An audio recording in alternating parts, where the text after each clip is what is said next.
Greetings, adventure. Welcome to D20 Academy. I'm your host, Shallow Kaneshiro, and today is episode 14, Monster Monday, focusing on the Yuan-ti.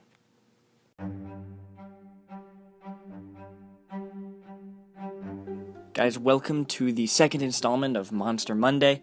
This is a segment that I began last week, where every Monday, hopefully, I'll be able to focus on a different D&D monster, kind of spotlight, deep dive into anything I can about it. I typically start with a brief history of the monster and past game revisions, what inspired its conception, its appearance, its abilities, the monster's history and culture, how to incorporate the monster into your games, some of my personal experience with it, and all that kind of thing. Like I've mentioned before, my life is getting pretty complicated now, with tons of different projects and things I'm doing.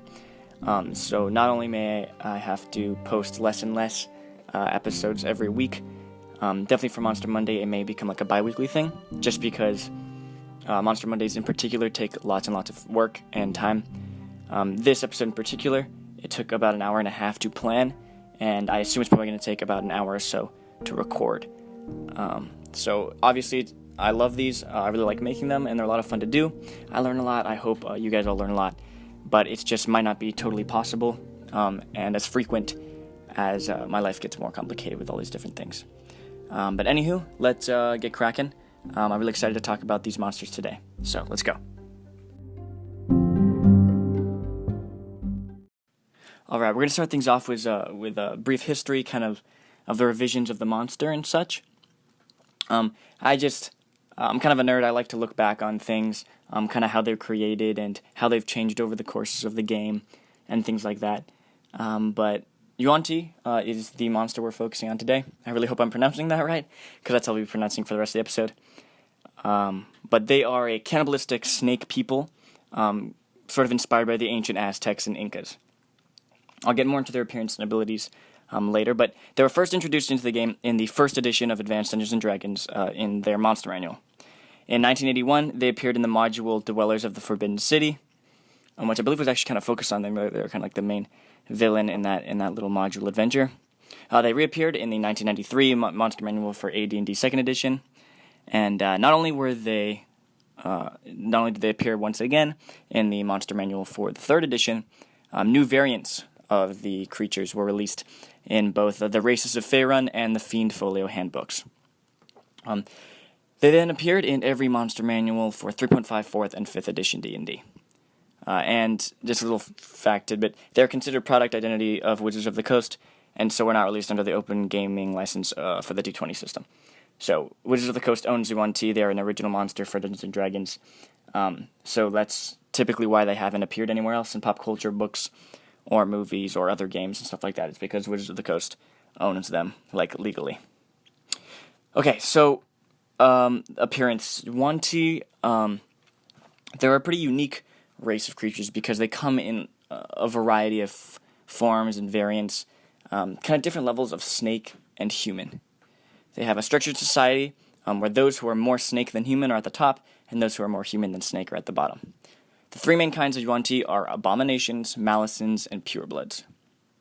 Now this might get a little confusing because, like I said, at the top of the hierarchy are, the ones who are more snake than human, and the Yuan-ti who are seen as lesser are the ones who are more human than snake. And you might think, oh, that means they must revere snakes and serpents and stuff, and that's kind of seen as higher than humans. And yes, that's true. But for some reason, the ones that are more snake than human, the ones that are more powerful and seen as higher, are called abominations, while those on the bottom who are more human than snake are called purebloods. That should be switched around in my mind, but that's just how it is. Anywho. So at the top, like I just said, there's the abominations. So they're large, serpentine creatures. They're like a snake, but they also have the torso and arms of a human. But they're completely covered in scales. So they look just like a snake, but with a torso and arms. But they're, completely covered in scales and, still have a snake-like head and things like that. Beneath them are the malicins. They're kind of a middle blend between snake and human. They might have snakes for arms, a snake for a head, snake tails, upper half or lower half of snakes. It depends. They kind of come in the biggest variety, but they're half and half typically. And then excuse me, the bottom, the weakest of the Yuan-ti variants are purebloods. So those are humans with very small traces of serpentine heritage, like slit irises, patches of scales, forked tongues, fangs. So they seem like humanoids, but they just have little aspects of a serpent or a snake in them. Okay, so moving just kind of onto their stats and abilities, kind of the features in combat and stuff like that. I don't want to get too nitty-gritty into rules and numbers and rolls. And because Abominations, Malices, and Purebloods are also varied, I'm just going to give brief descriptions and key features of each variant. Oh, it should be noted that the 5e stat blocks of these monsters have them marked as neutral evil as an alignment. In each 5e stat block, it says their size, their type, like humanoid, whatever, dragon, and then their alignment. And in all the 5e material, Yuan-ti are written down as neutral evil, which I fully disagree with. I think they are very lawful evil. If you're not sure what I'm talking, alignment, what I'm talking about, I made a podcast about alignment a while ago, so I really encourage you to go listen to that one. That one's pretty fun. But yeah, if you understand what I'm talking about, I think Yuan-ti are much more lawful evil. Excuse me. I have something in my throat, and so just want to point that out that they are written as neutral evil in the books, but I think they should be lawful evil because they have a very strict hierarchy, society, strategy. Anyway, I'll get into that. So starting with Abominations, their size is large, and they have high strength, constitution, intelligence, and charisma. So they're very hardy, like warriors, so that's why strength and constitution is high for them. They're also masterminds and leaders, so they have high intelligence, and then charisma. Yuan-ti are very high charismatic monsters because they are, one of their biggest things is infiltration and manipulation and things like that, which I will get into. Anywho, Abominations, of course, immune to poison, and the languages they speak are Abyssal, Draconic, and Common. So it seems that the Yuan-ti don't actually have a specific language to their race, which I find a little strange, because they're such a civilized, very, they're very intelligent creatures. I would assume they would have created a language, or had a language, but instead they just speak Abyssal, Draconic, and Common. So I don't know, I kind of assume that Yuan-ti is somewhere between Abyssal and Draconic, because they speak both languages, but I don't know, I would have liked for them to have created a Yuan-ti language in the game, and have had them kind of speak that. That would have made more sense in my mind. But anywho, Abominations, they are challenge rating 7, and one of their abilities is they can shape change into an actual snake. So they can shapeshift into an actual snake, like a constrictor or a viper or something. I think that's really cool because as large creatures, one of the disadvantages is maneuverability and not being able to fit into smaller spaces. So being able to shape change into an actual snake can be really, really helpful. They do have some innate spell casting, casting some simple spells just like Animal Friendship, Suggestion, Fear. Fear is actually pretty powerful, but just a couple utility things that could help them in battle or just in regular life. They do have magic resistance. I think every single Yuan-ti actually has magic resistance. That is something I don't really understand. I don't really understand why they have magic resistance. Most Yuan-ti can actually cast a couple different spells and stuff, so I guess that would make sense just because they're prone to magic and they understand how it works. But it's never really specified why they have resistance to magic or spellcasting. So, yeah, I guess it's kind of up for interpretation. It makes them harder to beat, I guess. And then the Abomination just has basic weapon attacks, a constrict attack where it squeezes and tries to suffocate an enemy. So it's pretty varied. Has some really cool abilities. Being able to shapeshift into an actual snake can be really cool. Definitely if it wants to escape, slip into cracks and small tunnels. The spellcasting can be pretty cool, help with, some spacing and things like that during battle, definitely the Fear and Suggestion. But their weapon, their attacks are just very basic, just bite, sword, constrict, so, yeah. Alright, now we're going to move on to Malicins. Alright, so Malicins are, their size is medium, so, just the same as a humanoid, and they have high strength and charisma, so they have high strength because their attacks are pretty powerful, And then, of course, high charisma, like I said. They're very charismatic creatures. They have very good communication, manipulation, things like that. Of course, Malicens have immunity to poison. Same languages, Abyssal, Draconic, again, common. And they're challenge rating 3. They can also shape change into an actual snake, which is going to be a little less powerful than the Abominations, but they can still do that, which is really cool. And they have a little less spellcasting. They can only cast Animal Friendship and Suggestion. They have a couple different types, depending what kind of where the snake and human parts are. I believe in the regular Monster Manual in 5th edition, there's 3 types. One with snakes for arms, one with a snake bottom instead of legs, and then one with a snake head. So that's mostly aesthetic. They have a couple different features depending on which type they are. But I think in Volo's Guide to Monsters, which is another book they released a little bit later, which provides way more Yuan-ti and more details about them, I think they added 2 more, types 4 and 5, but I can't tell you what they have. I think one has a snake tail or something like that. Anywho, Malicens also have magic resistance and, basic weapon attacks with their swords or their bows, or, if they're the kind with a snake head, they can bite. Okay, now we're at the bottom with purebloods.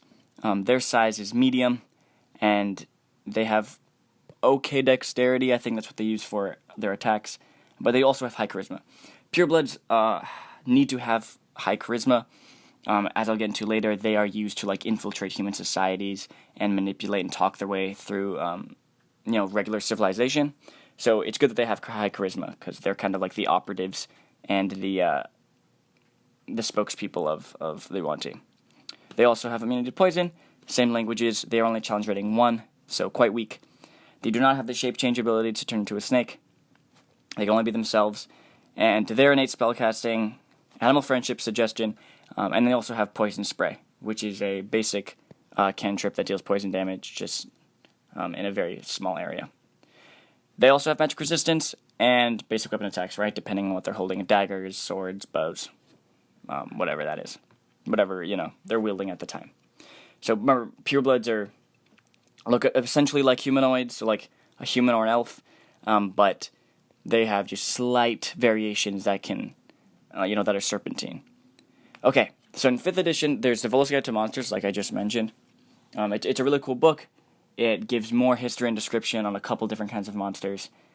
2 of which are the Mind Flayers and the Yuan-ti, which I focused on in these first 2 Monster Mondays. It's been really nice to have all the extra information they have on them, and those extra variants and things they put in the back, all those new stat blocks. But Volo's Guide introduces 4 new Yuan-ti variants, plus the stats for a Brood Guard, which I'll get into in a second. So 3 of the variants are Mind Whisperer, Nightmare Speaker, and Pitmaster. And those are all Malicen priests devoted to a different god. I'll get into those in a second. But the final Yuan-ti variant that Volo's Guide had is the Anathema, which is the ultimate abomination and pinnacle of Yuan-ti form. Basically, I'll get into how these human priests and cultists, they perform these dark rituals and things to turn themselves into more snake-like. And the more you do it, the more snake you become. So abomination, right, is the most snake you can become. But if you have the right materials, if you have there's this rare chance that you can perform another ritual to turn you into an anathema, which is just a super powerful Yuan-ti abomination. Wherever they are powerful, evil rulers. They're more cunning and twisted than even imaginable. Sorry, something just fell off the desk. And they they weave masterful plots patiently, because anathemas are actually immortal. They're the only immortal Yuan-ti, so they can just slurk in the shadows, plotting, weaving these plots till they're ready to strike. So anathemas are really cool, but so are also all the variants. So I said 4 new Yuan-ti variants plus the stats for the Brood Guard. So Brood Guard is not really a Yuan-ti.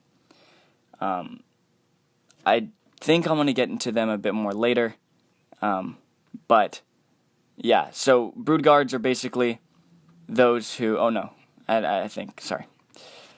I've lost my train of thought. Brood Guards are kind of these hunched over serpent creatures. They are devoted to protecting broods, right? So eggs, or Yuan-ti eggs.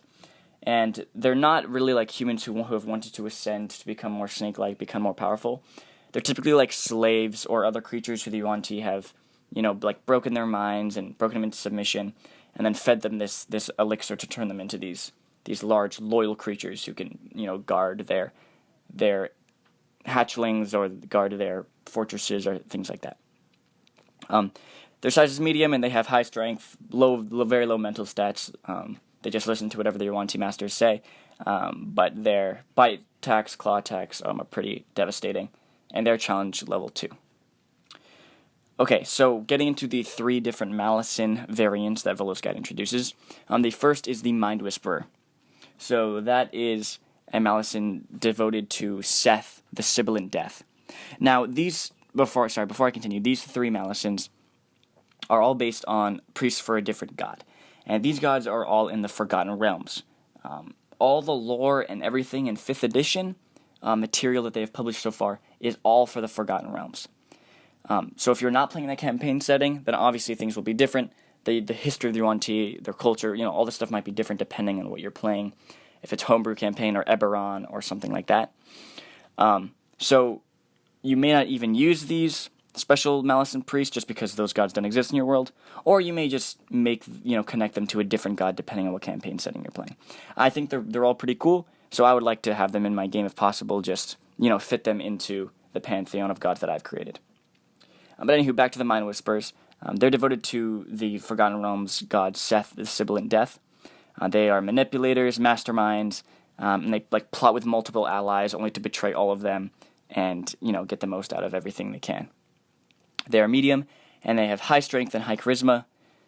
They're challenge rating 4, and they have literal spellcasting. So where the other Yuan-ti I've described, abominations, maleficents, purebloods, they all have innate spellcasting, which is just kind of, it's explained in 5th edition as, spells you just kind of know innately, like sorcerers, just things you're born with, whereas literal spellcasting is something that is learned and gained.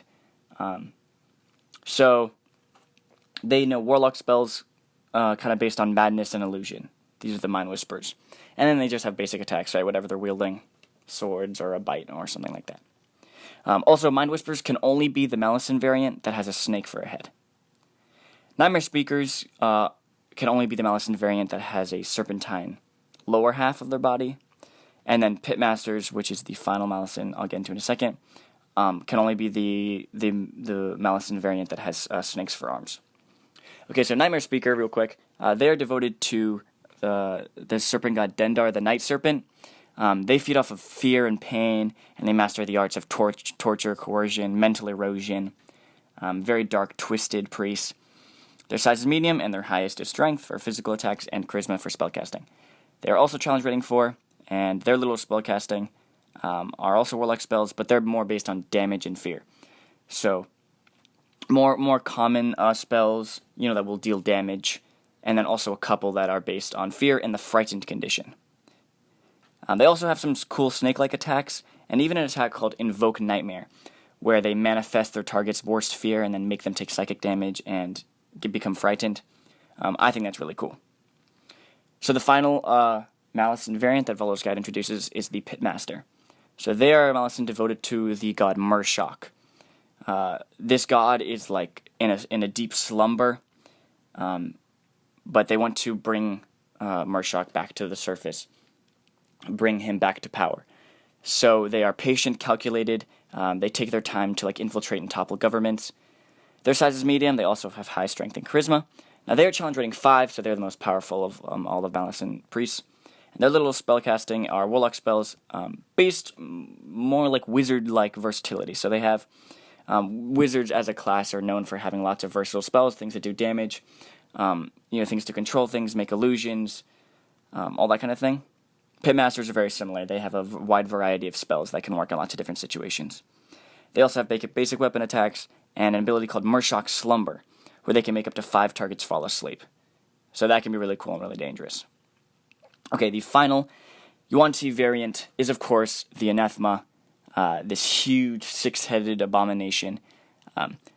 very high strength and constitution for physical battle. Also very high intelligence for being able to weave like their master plots, and then also of course charisma because they're such great leaders. They're challenge rating 12, so quite the big boss. Don't want to throw these against your party till they're very capable. And the anathema has a couple powerful spells in their innate spellcasting ability. Darkness, Fear, Polymorph, pretty powerful, and even Divine Word, which is a very powerful spell if you know what that one is. They have an ability called Ophidiophobia Aura.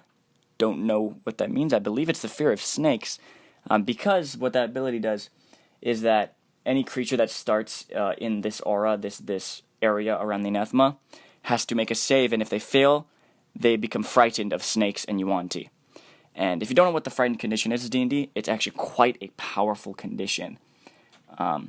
And if you are frightened, you are much less useful in a battle.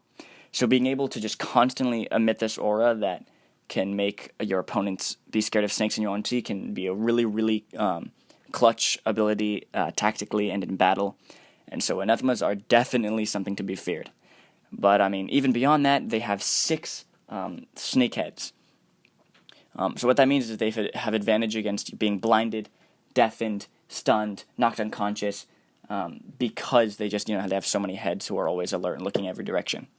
And their attacks are pretty basic, just clawing with their arms, constricting, and then of course the flurry of bites, where all the 6 heads strike at one target, dealing piercing and poison damage, things like that. Also, of course, all the other variants that I've described have immunity to poison. Okay, now let's get into kind of the Yuan-ti history, the origin, their culture, one of my favorite parts. Okay, so I've kind of dropped in here and there kind of what the Yuan-ti culture and kind of their hierarchy and things like that. But right now is the time I'll really deep dive into that, really get into that. So, Yuan-ti are evil serpent folk who have chosen to emulate their diabolical snake gods just in any way possible. They were once a thriving civilization of humans, and they discovered and began worshipping the serpent's gods, who called them to a greater purpose. They sought to make themselves as snake-like as possible, right? Cunning, deadly, cold-blooded. They admired the emotionless, intellectual creatures and wanted to become like them, shedding off the skin of emotional, passionate, humans. So through rituals of sacrifice, cannibalism, dark magic, they turned themselves into just these cold, evil creatures of pure, passionless energy. So they're definitely an evil race. If you didn't already know that, as monsters, they're very dark, evil race, and they're very scary because how intellectual and smart they are, and emotionless. So this history that I'm giving right now is, like I said, the one that is provided by the 5th edition books, which describes just the story in the Forgotten Realms. So this may be different depending on your campaign setting. But anywho, these empires, they expanded rapidly. They had no remorse for the weak or the unfortunate. They built stepped citadels, temples of stone and gold, and just their fanatical lust for emulating and even one day supplanting their dark gods became insatiable. But more rituals meant more materials needed, and that meant more people, so they continued attacking, overtaking, growing in power, cold, calculated cunning. They all wanted to shed their skin of humanity and duck themselves into the hierarchy of the serpentine cold-bloodedness of the Yuan-ti. And then suddenly disaster struck.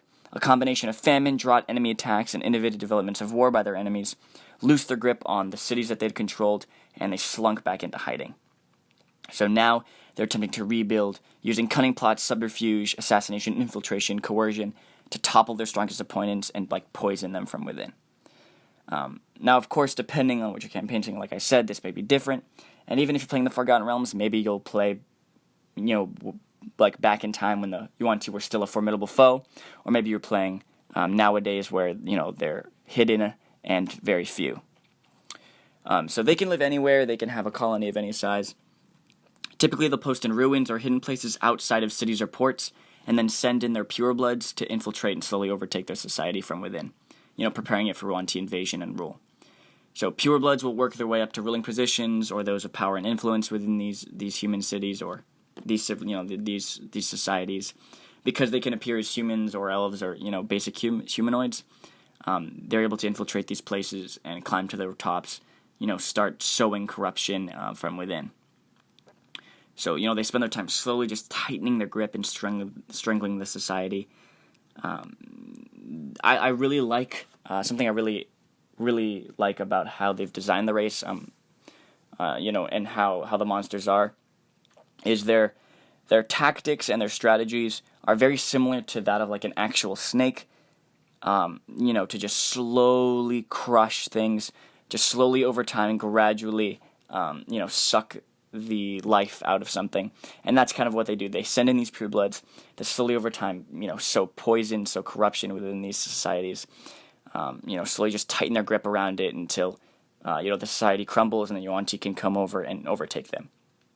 Also, as individuals who have admired the cold-bloodedness of snakes, they have no emotion or compassion.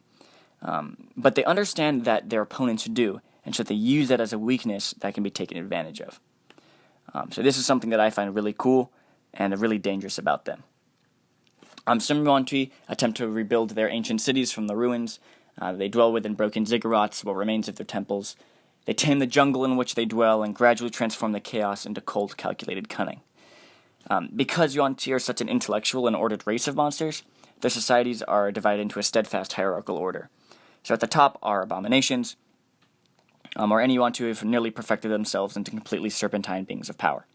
Typically, abominations will rule in a colony or society of Yuan-ti, unless, of course, there's an anathema. An anathema, very rare, but they will be the number one at the top. So below the anathema or abominations, whoever's leading, the most snake-like beings are warlocks and priests, which are usually Malicens. Sometimes they're not religious or more powerful spellcasters, but are more focused on weapon combat and as soldiers. But they don't only devote their time to their gods, their superiors, but they also they plot their own ascension into the higher order to rise above the ranks. Below them are the purebloods. They're the weakest of the Yuan-ti and the least powerful, but of course very valuable and useful. Definitely when it comes to infiltrating and overtaking, regular societies, human societies. And at the very bottom are slaves. They're used as labor workers, ritual fodder, food, and brood guards, which are the hunched-over serpentine creatures I described earlier. So, they have large, powerful arms, menacing tusks. They are completely loyal and subservient, and they, guard the Yuan-ti eggs. It should be noted that because Yuan-ti are primarily intellectual and strategical thinkers, they will always put their survival before any, intangible ideal like honor or pride. So retreating, regrouping, ambushing, it's a typical Yuan-ti tactic to better ensure victory in battle. So, because they are just emotionless, purely intellectual, strategical thinkers, they have no need for honor, pride, any kind of ideals like that, so they will just do whatever it takes to survive themselves. Now, saying this, those in the lower caste system will sacrifice themselves to protect those above them, since their lives are considered lesser. Now, saying all this with this hierarchical order, it fits with their ideals as well. That the Yuan-ti are the perfect race, that they have emulated these perfect gods, and they are above all other creatures. So humans, elves, anything. The Yuan-ti are the superior race. So even in their structure, purebloods are still even at the bottom of Yuan-ti society are still considered just above all these other creatures. Okay, so real quick, because they are driven primarily by cunning, foresight, most Yuan-ti will actually capture opponents instead of kill them. So, all enemies can be used as slaves, sacrificial fodder, food, and they have no inherent lust for butchering or eradicating enemies because they're not driven by primal urges like other creatures. They understand the strategical advantage of keeping other creatures alive for consistent use rather than sating an emotional hunger. Their culture and aesthetic is clearly based off of that of the ancient Aztecs and Incas in South America. The art in the D&D books depict their cities as great expanses of steppes, temples, and ziggurats covered in serpent motifs within a lush jungle.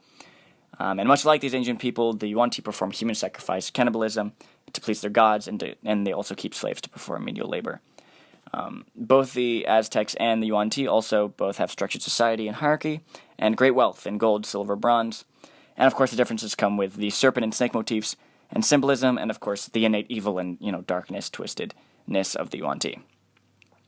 I think the South American cultures, these ancient societies, Aztec, Incas, I think they're the perfect fit for a monstrous race like the Yuan-ti. And the aesthetic is vibrant, imaginative, grounded. I really like the Inca Aztec kind of vibe, and it really, really fits for the Yuan-ti. So, getting on to kind of like the Yuan-ti's like purpose, their goal as like a people, as a society, their ultimate goal is not really clearly expressed in the text that I've found. Some sources say that their goal is to bring about the destruction of the world, while others say that they want to rule over it. And I think the purpose and goal should be left to the DM and how they want to use the Yuan-ti in their campaign. I think that the Yuan-ti goal of destroying the world is a bit off flavor. They want power, they want to be on top, and to destroy everything you've built and worked for seems more of like a chaotic and primal desire than an intellectual one. The desire to rule over all beings you see as lesser seems much more in line with Yuan-ti beliefs and ideals. It would make sense to me if their main goal and mission was to just control the world, complete dominion. However, depending on which god they value most highly, I can see a more animalistic and vicious kind of Yuan-ti, who are trying to destroy the entire world, as a really interesting and intimidating force in your campaign. Also, of course, you can make as a DM, you can make their need, their purpose and goal, anything you want. Dominion and destruction of the world, those are very simple. We've seen that a lot in pop culture and stories of all kinds. It works, it's fine.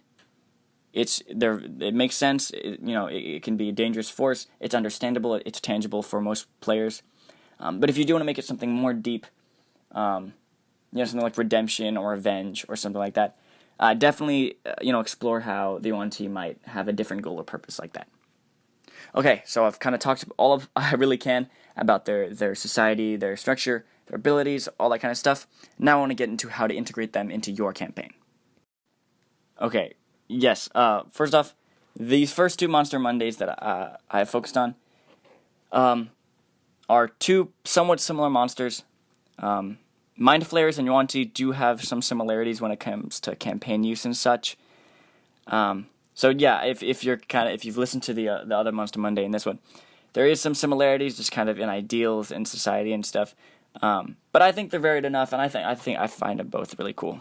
But anyway, just wanted to address that because some of you may be thinking that they're quite different monsters. But some things I talked about, like in campaign integration or ideas I had with Mind Flayers, could also work with Yuan-ti because they do have some similarities. Okay, so first off, in campaign integration, Yuan-ti are phenomenal BBEGs. If you don't know what that is, that stands for Big Bad Evil Guy, kind of the main villain in your campaign. Yuan-ti are crazy good BBEGs. Just as an evil force, something that opposes the heroes of the main campaign storyline, they're fantastic. Fantastic. They are menacing, they're challenging, and Yuan-ti Anathema serves as just a perfect, singular villain and mastermind.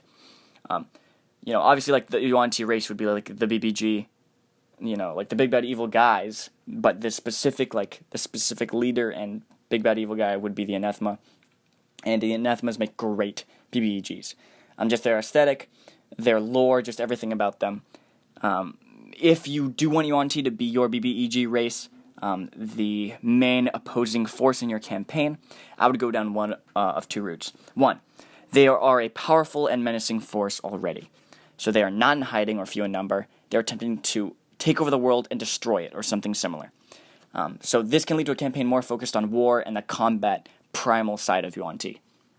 If you looked at any art of the creatures or anything, they are very terrifying, very vicious looking creatures, and depicted lots as holding swords and shields. So their soldier, war kind of themed campaign as the Yuan-ti attempt to overtake the world could be really cool. The second route I'd go with having the Yuan-ti as your BBEG race would be that they are in hiding. There are very few in the world, but are attempting to overtake the world using infiltration and subtle, slow advances at civilized society. So this campaign will be much more focused on politics, intrigue, than kind of more epic war battles. It will focus heavily on mystery, deduction, stealth, and I can easily also see a deep, dark tangent that can focus on the religion and the bloody ritual side of the Yuan-ti, depending on, how dark or how crazy you want your campaign to get. The Yuan-ti make the perfect just BBEG for that kind of campaign. If you love politics and intrigue, if that's kind of what your playgroup fits more, much more into role-playing and mystery, then definitely Yuan-ti make good villains for that, just because the purebloods, they're trying to infiltrate society, poison it from within. There's corruption. You're trying to find out who's Yuan-ti, who's not, where they're hiding, all that kind of thing. So they make great BBEGs in that sense as well. Second reason why they are just great in a campaign is just their fantastic aesthetic. They themselves are just well-designed creatures. They have a signature look and feel. The snake-human hybrid is a very cool aesthetic, and all the Yuan-ti, they just look amazing. If you've seen any art, they look amazing. Their cold, slippery, cunning aesthetic also helps accentuate and mirror their cold, slippery, and cunning culture and mindset. They're a great race of monsters. Also, because they're based on like an actual real-life culture and society, right, like the Aztecs and Incas, they feel real and authentic. And this helps them become very, very threatening, right, much more threatening. Because their balance between like fantastical and gritty realism allows them to feel fun and imaginative in a campaign, while also like a literal danger and threat.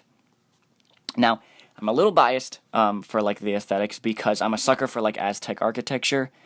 When I was in elementary school, I did all my papers and everything that I possibly could about the Aztecs. I just really find the whole aesthetic, I find all the culture really interesting.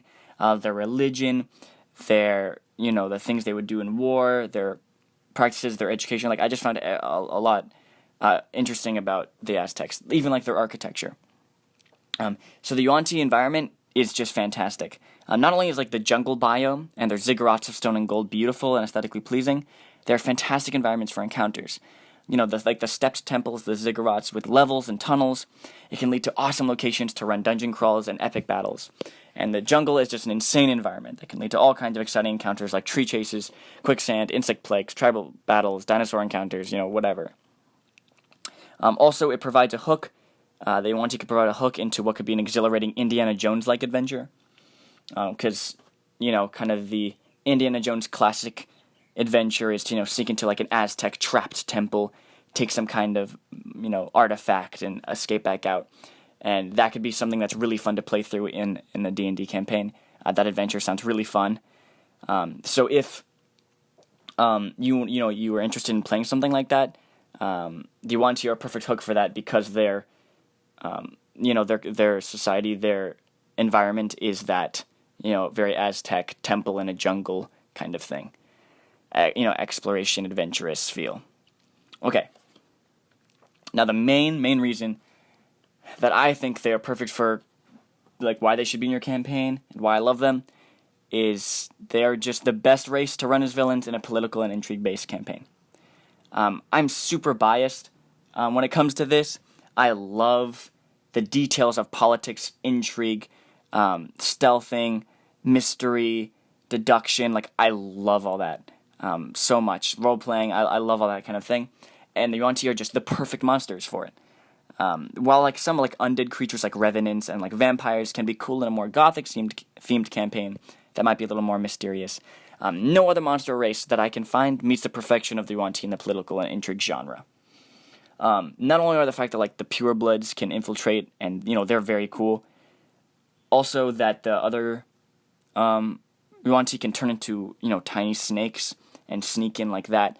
It's just they're meant for this kind of campaign. Just a super cool race. Definitely for this kind of intrigue, politics-based campaign. And I'm super biased because that's kind of thing I love. Obviously, if your playgroup is not really into that, they can also be a great race, just like I said, for the kind of Indiana Jones-like adventures, the war-based, soldier-based campaign, whatever. They're just such a great race, such a great monster. Okay, and then finally, I'll get into my personal experience. So I sadly have used Yuan-ti very, very little in my own personal experience. As a player, I've never encountered them, and as a DM, I've barely tapped into their capabilities.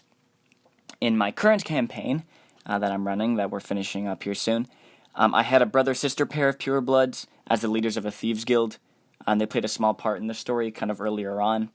They were pretty cool characters. They had a special kind of instant kill venom that they could produce, that the guild was mass producing to take over the city. They kind of had this side plot that the players had to deal with. They helped like another big army like infiltrate the city and attack from within. They were pretty cool. The characters and like the poison they created were destroyed by the heroes. But I liked them when they were in the campaign. I didn't really explore much of like the culture and the Yuan-ti thing. But the fact that they were Yuan-ti and that they produced this venom was, pretty important to that little side story. So that was pretty cool. They were purebloods. But that's the only time they've appeared in the campaign I'm running. And like I said, as a player, I've never ran into them. So I do have another campaign setting that I worked on a while ago. It was for a campaign that I was attempting to run. I was only able to run 2 sessions of it before life happened, and we really haven't, met up in a while, me and that play group. They were new to the game, so I wanted to create a new world for them, something that I'd already been working on a little bit. But it didn't really work out perfectly, so we were only able to play 2 sessions.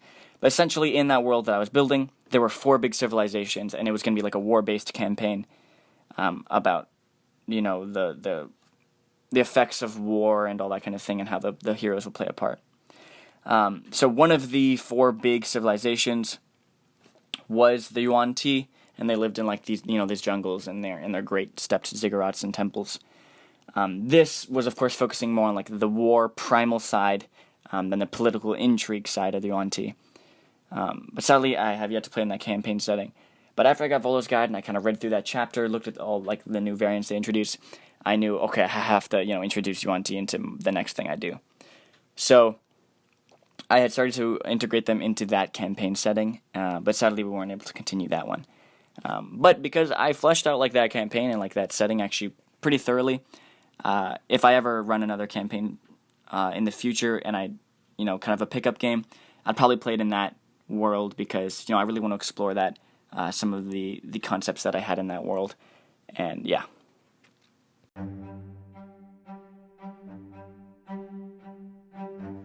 Okay, that brings us to the end of today's episode. I really hope you guys enjoyed it. I had a lot of fun planning for this and talking about this. Obviously, the Yuan-ti are one of my favorite races, one of my favorite monsters. I really like them. I really hope to, use them more in the future. But I encourage you guys to do some research of your own. See if as a DM, if you'd like to integrate them into your campaign. Also in Volo's Guide, there were stats for if you, as a player, wanted to play as a Yuan-ti pureblood. That seemed pretty cool. Obviously, talk to your DM before, playing kind of an evil darker race like a Yuan-ti. Make sure that the campaign and the story and everything fits for that. But yeah, if you're a player and you really like what I've described here and like you've kind of inspired, that's a cool race that you can play that's in the Volo's Guide. But you can probably find it for free online. If you're a DM, hopefully I've inspired you. Maybe you can, give Yuan-ti a shot in your campaign. See how they work for you. I really like them, obviously. I really like what they bring to the table.